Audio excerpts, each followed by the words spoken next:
Bu günləri, günlər danışırım, sabah böyüyəcəksiniz. Bəlkə bana sağ verəs ki, ata ananı unutmuşdu. Gülürdün danışır. Yox, ananı unutmamışdım.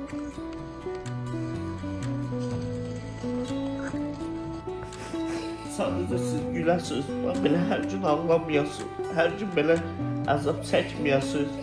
Başqa uşaqlar önünüzə gələndə. 23 tane kızımız var da, neyini sen oğlanı?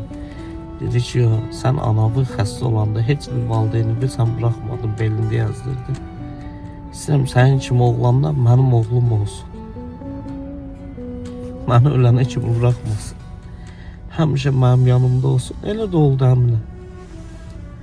Mənim kimi bir dənə Allah sənə oğul qismət elədi. Nə sən onu bıraktın, nə o səni bıraktı.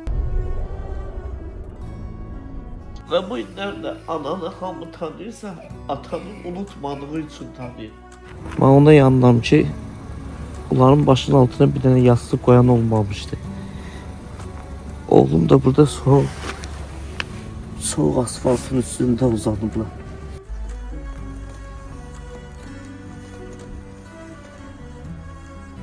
Mən maşını satdım.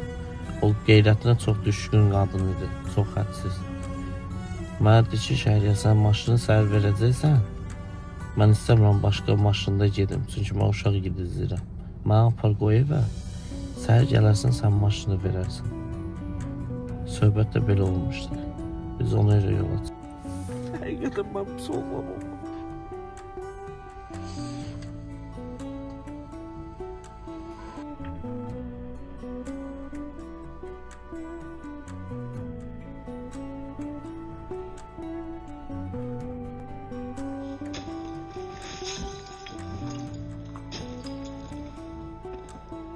Ama əminə sənə çata bilmədim.